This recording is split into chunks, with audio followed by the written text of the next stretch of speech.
welcome back to Cine-Excess 2024. If you're watching this, it must mean that the Soska sisters and Paul McAvoy are making the all-important decision on who is the winner of the Tales of Terror competition for this year. And while they do, it's a real pleasure to welcome back a dear old friend to the festival, Brian Yuzna. Brian, welcome to Cine-Excess 2024.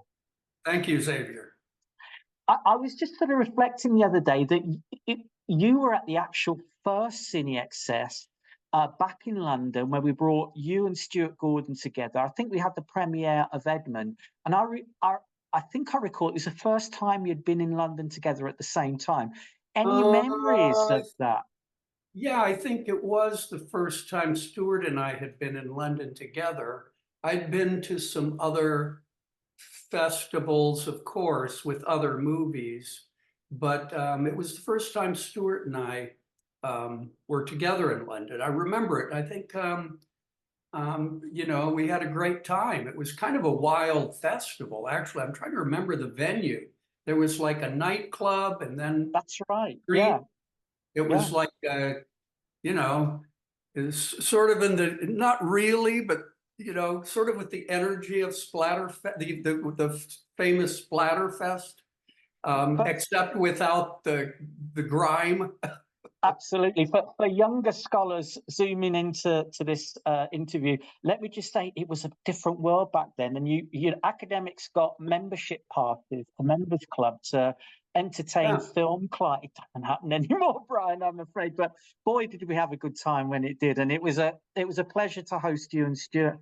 Of course, sadly, it's 2007 we lost Stuart. He passed away. And I wondered if you had any sort of brief reflections on him as a collaborator and a filmmaker. Well, I mean, obviously he was a very good friend.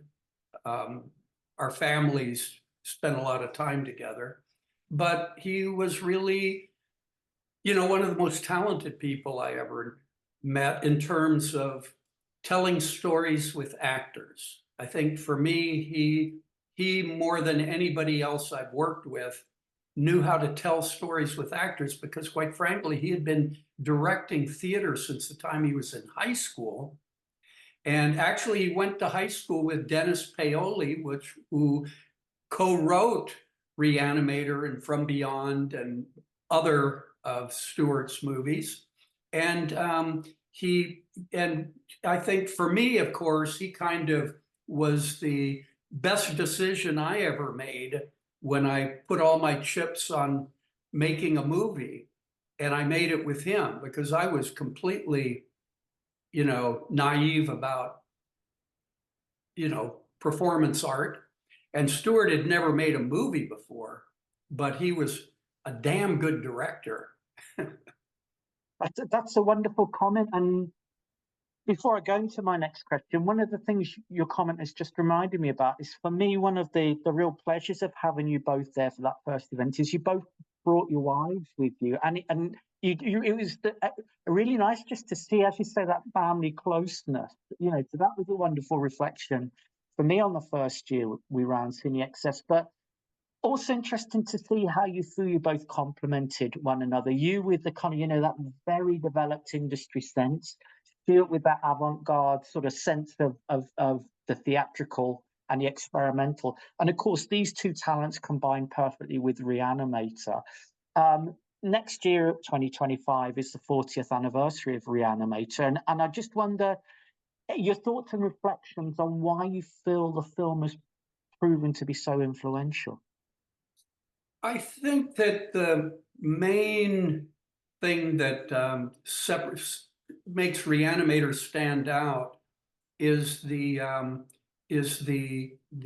sophistication of Stuart's direction, of his ability to direct the actors, tell a story, and then within a Hollywood cheap production, but the production was ultimately, there were nobody above me. I signed the checks. There was no studio, no distributor, nothing. And so we did whatever we wanted. There was nobody, we weren't serving, I think almost every movie I've done since that, there's been financiers, there's been distributors, there's been some kind of studio, and you're working within an organization, even if it's very small. It's still people that you're answering to. And on Re-Animator, there was none of that. So there were no boundaries except our own aesthetic. And then fortunately, I wanted a hardcore horror movie, and Stuart wanted to shock.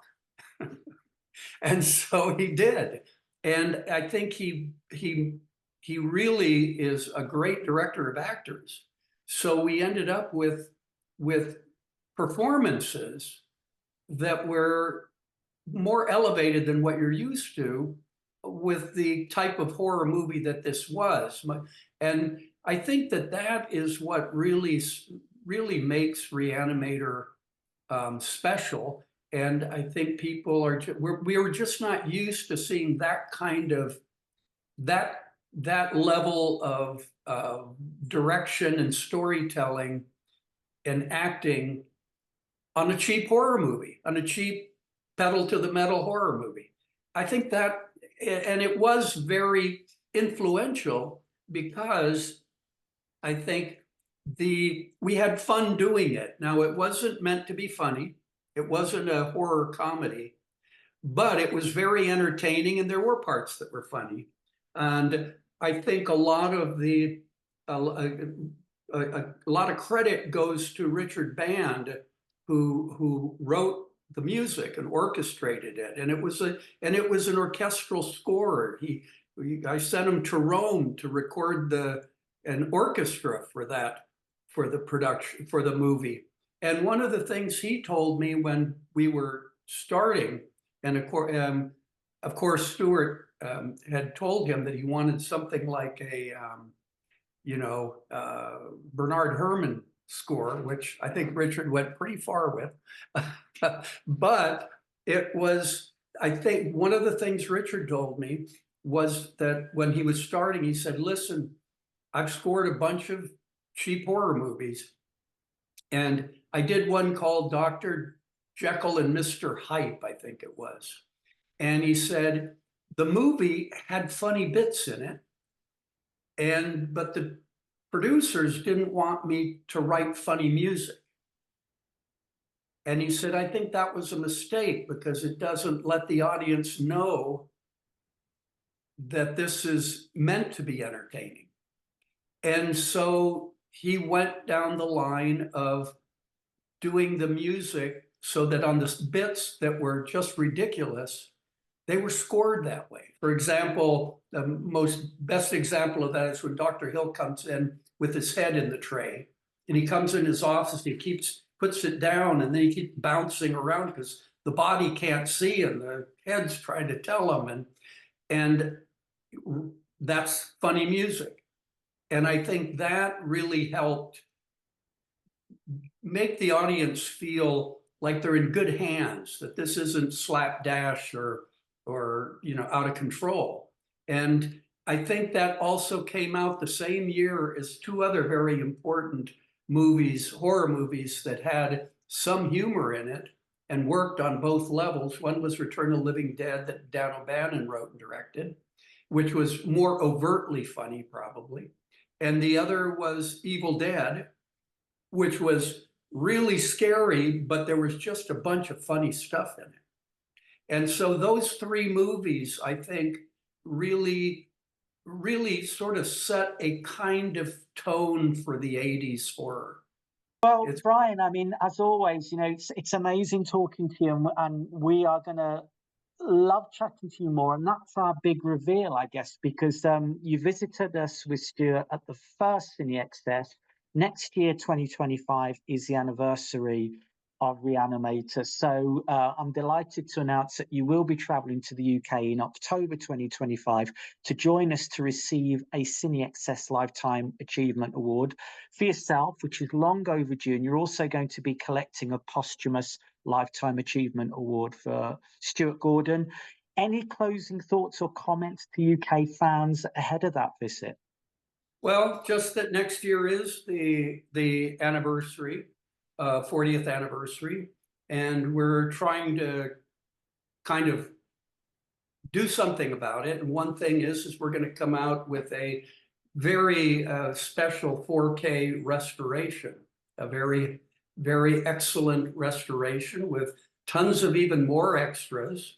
And on at Cannes Film Market in May, I'm trying to book the same theater, the Star Theater on Rue d'Antibes, which was the very first place Re-Animator played to a public audience, and so show it there in commemoration.